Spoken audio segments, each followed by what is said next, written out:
Vamos a iniciar con Niccolò Paganini, el violinista del diablo. ¿De pura casualidad has escuchado de Niccolò Paganini? Sí, de hecho hay un reportaje, un documental sobre él, precisamente, y explican cómo fue su paso trascendental en la música y cómo se volvió tan famoso prácticamente de la nada. O sea, eso es lo más curioso que se puede dar de esta historia.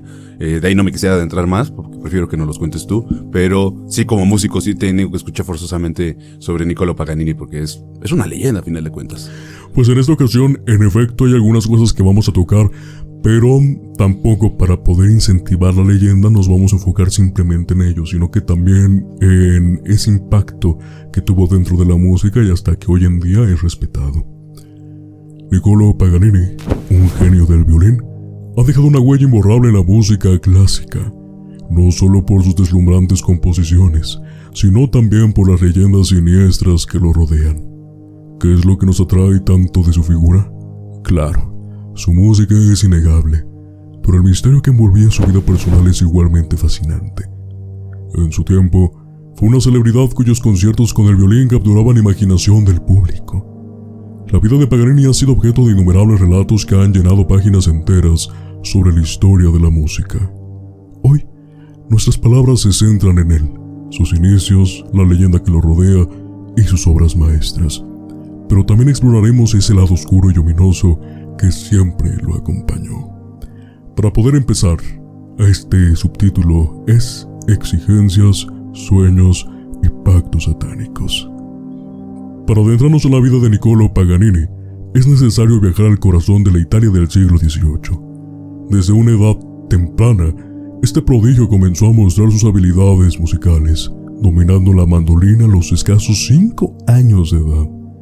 Que un niño tan joven se adentrara en el mundo de la música no era algo común en aquella época. Aquí es donde la leyenda empieza a tejer su siniestro manto, pues se dice que una noche, mientras su madre dormía, el mismísimo diablo se le apareció, revelándole que su hijo estaba destinado a convertirse en un virtuoso de la música.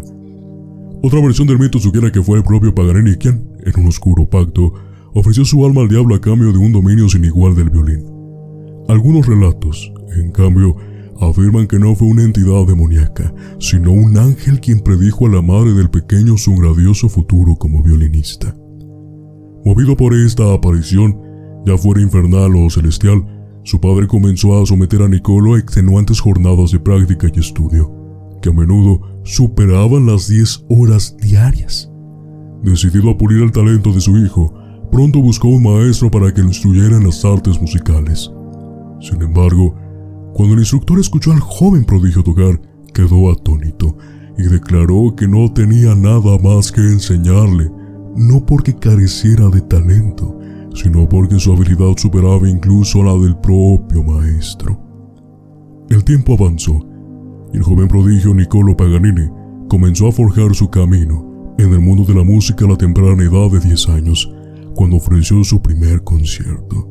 Sin embargo, no fue solo su virtuosísimo lo que dejó huella en el público, sino también su apariencia física, que contribuyó a cimentar la oscura leyenda que lo rodeaba. Para poder entender también un poquito de contexto y tal vez la fascinación por Paganini, primero por la temprana edad, al dominar y ser un talento, ser un prodigio del violín, hay que tener en cuenta que cuando Paganini comenzó a dar esos conciertos y empezó a hacer giras por Europa, Mozart apenas tenía 10 años de morir. Entonces es muy curioso cómo un prodigio de la música también fallece muy joven y nace otro al instante. Entonces habla muy bien de cómo en este siglo realmente en la humanidad había bastante potencial, ¿no? Sí, de hecho, es que es bien curioso porque es la época de los grandes músicos, de los grandes maestros de la música que forjaron las bases hoy en día. Y como tú lo acabas de mencionar, se me había olvidado ese dato, que justamente se va una leyenda y regresa, o sale un virtuoso de la nada, ¿no? Era como el ciclo interminable, ¿no? Que se volvía a empezar. Entonces nada más descansaron 10 años de no tener a un prodigio para que Paganini pudiera tener su propio camino, ¿no? Empezarlo a forjar. Y también curiosamente la historia no nos ha vendido, pero sí nos ha contado justamente que en este siglo se le llamó el siglo de la luz, justamente por todo este conocimiento, esta era donde realmente había fascinación por el arte, y es donde el ser humano realmente tuvo esa pequeña yema de alcanzar casi el cielo con pinturas, con música, con arte, etcétera, etcétera. Entonces también es muy curioso cómo todos se engloban también diferentes teorías, porque recordemos que también Mozart murió joven. Sí, bueno, aparte estamos tomando en cuenta que época era, ¿no? O sea, como tú acabas de decir, fue una época donde el arte tuvo su auge, su mayor auge exponencial, y que la gente lo valoraba. Los conciertos de ópera, la música clásica, o sea, el simplemente ir a escuchar a una orquesta completa te daba una satisfacción personal, porque ibas tanto por ver a lo mejor una representación teatral, pero bien armonizada, era, o sea, un completo boom a la cabeza, ¿no? Entonces, creo que mantener esa latencia dentro de un siglo entero puede llevarnos a ese tipo de historias, ¿no? A pensar que hubo pactos o que hubo acuerdos con el innombrable, ¿no? O sea, a final de cuentas, ¿no? Para poder continuar con esta cadena en la historia y retomando, te recuerdo que justamente Paganini dejó huella en el público. No solamente por el tema del violín y ser prodigioso, repito, sino por su apariencia física, ya que desde los 10 años ya tenía una apariencia un poquito rara ante la gente. La pregunta es, ¿realmente qué tenía? Pues Paganini, lamentablemente, padecía de una enfermedad llamada síndrome de Marfan, la cual afectaba sus extremidades de manera notable. Esta condición le otorgaba una apariencia inusual. Sus extremidades eran extremadamente alargadas y flexibles, con manos que llegaban hasta las rodillas y articulaciones tan maleables que parecían carecer de huesos o músculos. Esta peculiaridad física le permitía ejecutar pasajes musicales a una velocidad asombrosa y dominar las notas más complejas sin aparente esfuerzo. Además de su condición, su aspecto físico no era precisamente atractivo. Su rostro era más bien desgarbado, con una nariz prominente, una palidez inquietante y un aire descuidado que lo hacía parecer aún más sombrío.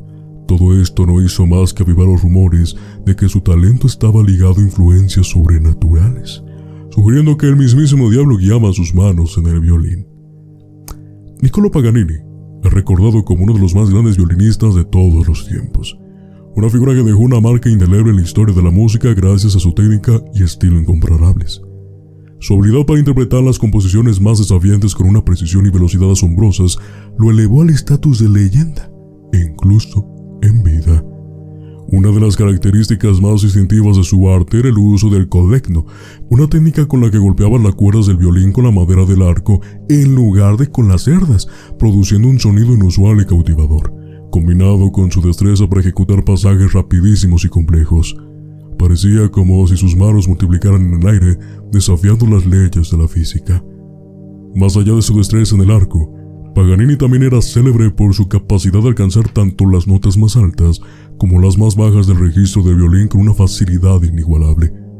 Esto fue posible gracias a una técnica de digitación que él mismo desarrolló, permitiéndole tocar notas agudas y graves con una fluidez sorprendente. Su genialidad no se limitaba a la técnica. Paganini poseía un estilo interpretativo profundamente personal. Era un maestro de la improvisación, capaz de agregar sus propios matices y variaciones en cada pieza, lo que lo distinguía de sus contemporáneos. Su interpretación era emotiva y apasionada, lo que resonaba poderosamente en el público, dejándolos fascinados y convencidos de que presenciaban algo más que una simple música, una conexión casi mística entre el artista y su instrumento. Y eso es muy importante aclarar, Ricardo, ya que justamente para el tiempo del que estamos hablando, era muy común que las partituras, obviamente, pues estuvieran presentes como en todo escenario. Repito, tú muy bien conoces este mundo. Sin embargo, para ese siglo, que alguien se saltara las partituras, que difícilmente en algunas ocasiones son complicadas de poder aprender, más si estamos hablando de una pieza musical que dura horas, Paganini se las aprendía. Pero no solamente, sino que improvisaba dentro de esas partituras y, terminando de esta fascinación, se movía entre el escenario, algo muy poco común dentro del siglo XVIII y también para todos los presentes, y justamente con tantos movimientos en el escenario, las personas empezaban a tener un rumor de que veían que una sombra oscura y con cuernos, simulando el diablo, parecía que estaba moviendo las manos de Paganini, justamente incentivando más esta idea colectiva de que Paganini justamente tenía un trato directo con Satanás, con el demonio, con lo quieran llamar. Pero eso no es todo, también hay una leyenda urbana, todavía vamos a hablar de eso más adelante, pero hay una leyenda urbana donde incluso lo empezaron a conectar con asesinatos, ya que muchas personas decían que dentro de ese violín, que muy pocas veces dejaba que lo tocaran, se podía escuchar incluso mujeres. Entonces, se supone, la leyenda, una de las tantas leyendas que hay sobre Paganini, refiere a que el pacto con el diablo era que, a pesar de que su alma estaba ya, pues con él, tenía que meter más. Entonces asesinaba a mujeres por tener una voz melodiosa, las metía en el violín para que el violín sonara perfecto. Entonces, hay muchas cosas de por medio ahorita hasta el momento. ¿Qué opinas sobre todo lo que te he compartido hasta ahora? Ok, bueno, es que no quiero saltarme ningún punto que acabas de dar porque es mucha información. La primera, sí es cierto, es un virtuoso, o sea, era un virtuoso. Esto de improvisar es muy complicado de hacerlo. Para la gente que no está muy familiarizada con el rol de la música como tal, o sea, porque hay muchos que son percusionistas, y ocupan partitura también. Existen partituras para percusiones, no sé, como la conga, el tambor, la batería. Y están los que sí ocupan las notas naturales que conocemos, do, re, mi, fa, sol, la, si, do. Que igual también en percusiones se ocupan, Parece que no, pero sí se ocupan. Entonces, ¿por qué te menciono todo esto? Porque es necesario comprender esa parte. Cada canción que está compuesta está en un tono, ¿sale? Puede estar en tono de sol, puede estar en tono de sol sostenido, con contextos musicales, ¿no? Para que la idea de la gente lo pueda entender. Explicarlo aquí me tomaría horas y no llegaría a explicarlo por completo. Pero lo que sí sabemos es que una vez que un músico domina los tonos y sabe diferenciarlos, y más en esa época que la música era una profesión 100% redituable, te das cuenta de que aprendió muy joven a distinguir tonos, a saber en qué tonada estaba la canción y si tenía cambios, cada cuánto cambiaban los tonos. Esto te ayuda mucho a improvisar. Ahora, la improvisación muchas veces ya viene ligada por automático. Cuando ya estudiaste todo esto, ya estudiaste distintas escalas que te pueden ayudar para el momento de improvisar, ya lo demás ya solo lo hacen las manos o las posiciones del instrumento, como quieras verlo. Entonces ya no tienes que estar batallando, ya por instinto, por inercia, ya lo sacas. ¿Qué tocaste? No tienes idea. Y te puedo asegurar que eso le pasaba a Paganini, porque lo veo mucho con músicos que son más experimentados que yo, que tienen mucha más experiencia, que son mucho mejores que yo, y que se atreven a improvisar y le preguntas ¿qué tocaste? No tengo idea. Lo dicen automático. Ya es un modo natural, ya es parte del talento, porque eso es un talento. Ahora, regresando con las leyendas, se me hace curioso que se liguen a esto por su condición física. O sea, ya ahorita nada más con imaginarlo, dije, ok, pues sí. O sea, aquí nosotros sentimos que está normal. Imagínate si tuvieras nada más 30 centímetros más de brazo. O sea, pues lógicamente se vería como un movimiento muy, muy raro. Y tomando en cuenta también su condición de que las articulaciones eran muy, muy flexibles. Sí, ¿no? Los dedos principalmente, ¿no? Que podía tener esa facilidad de tocar el violín hasta donde más no podían los demás. Exactamente, y aparte tener esa flexibilidad porque a lo mejor, no sé, son 4 cuerdas si no me equivoco en el violín. Entonces, conforme más grosor es más grave, más delgada, más agudo. Entonces, tener esa facilidad de poder a lo mejor sacar un sol agudo y después sacar un sol grave así de la nada tocando el violín, te puede dar a entender que también la gente puede generar estas leyendas por lo mismo, ¿no? Esa leyenda de las mujeres, de que era un asesino para que impregnaran el alma del violín y pudieran sonar mejor, se me hace muy linda en el aspecto romántico, nada más, ¿no? En el romantizar, en el decir, ¿sabes qué? Necesitaba de mujeres para que sonara mucho mejor su instrumento. O sea, es una leyenda nada más, ¿no? Pero ese detalle, ese romanticismo que se le daba a la mujer, a lo mejor en esa época, de alguna manera, porque sabemos que fue una época muy complicada para la comunidad de mujeres, sí te da como pie a decir, ok, ¿por qué precisamente mujeres? Porque lógicamente las mujeres tienen una voz mucho más melodiosa para la comunidad, generalmente, o para el hombre, entonces, o para la audiencia misma, ¿no? Porque en esos años había también cantantes de ópera mujeres que eran muy buenas y te endulzaban. Entonces, se me hace no se me hace curioso, se me hace muy fascinante como músico. Y yo creo que si los que nos escuchen como músicos se quedan con toda la historia, a mí ya me atrapó, ya me tiene ahí en sus redes ya la propia historia. Pero eso de los hilos y de la sombra se me hace como muy... no sé cómo explicarlo. No es Pinocho precisamente para que se pudiera dar así ahora. Si se podía mover libremente por todo el escenario como se le hace con los títeres, lógicamente los movimientos son distintos. Aparte de que los movimientos son distintos, tampoco no hemos puesto algo sobre la mesa de cómo era su escenario. Porque te recuerdo que él jugaba mucho con esa leyenda. Uh-huh. Entonces también provocaba que la gente incentivara esta imaginación de, en efecto, lo que estoy viendo es porque hizo un pacto con el diablo.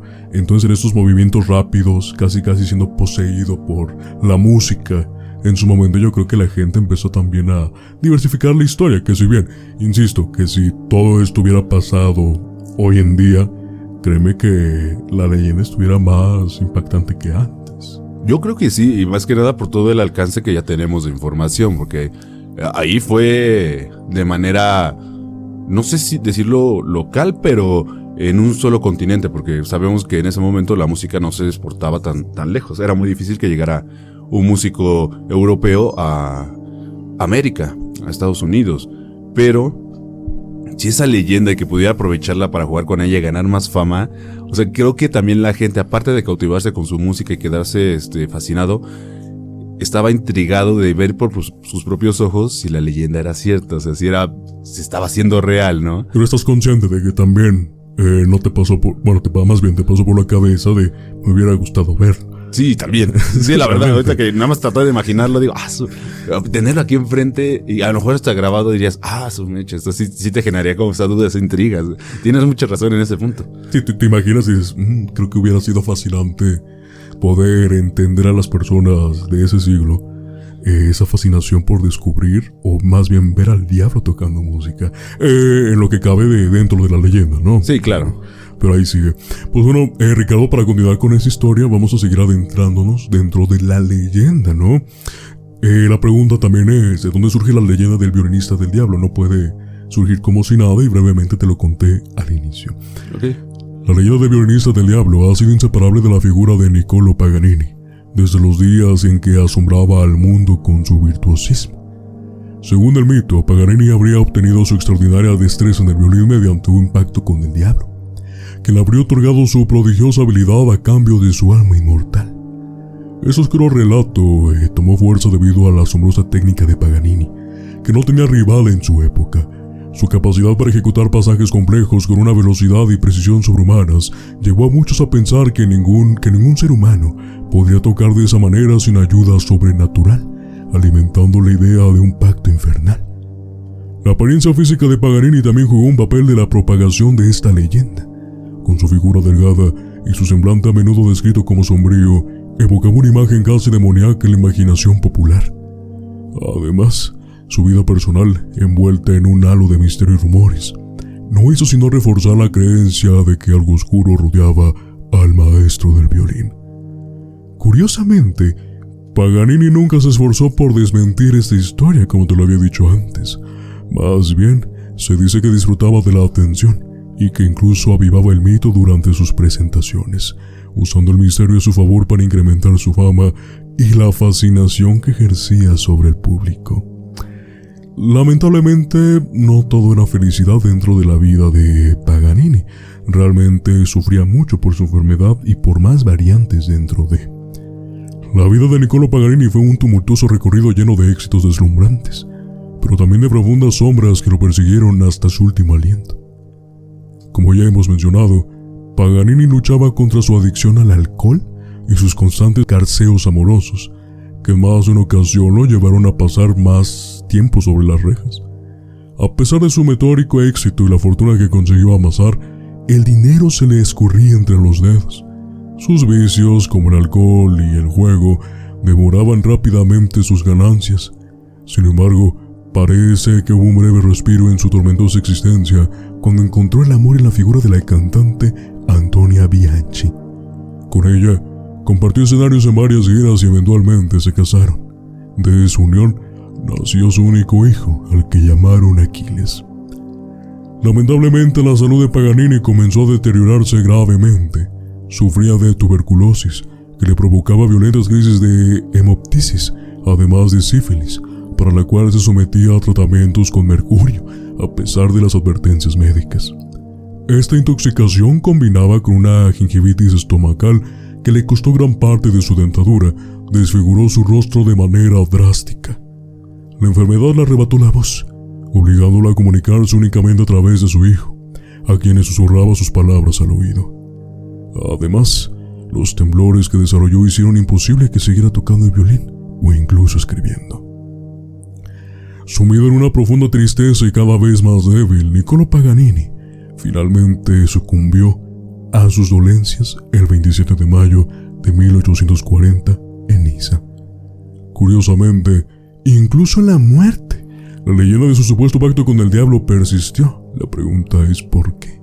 El cura local se negó a darle sepultura en suelo sagrado, convencido de que su virtuosismo inhumano en el violín era producto de un oscuro acuerdo con fuerzas sobrenaturales. Como resultado, su cuerpo fue embalsamado y solo más tarde pudo ser enterrado en un cementerio de Parma, en Italia, dejando tras de sí un legado tan legendario como inquietante.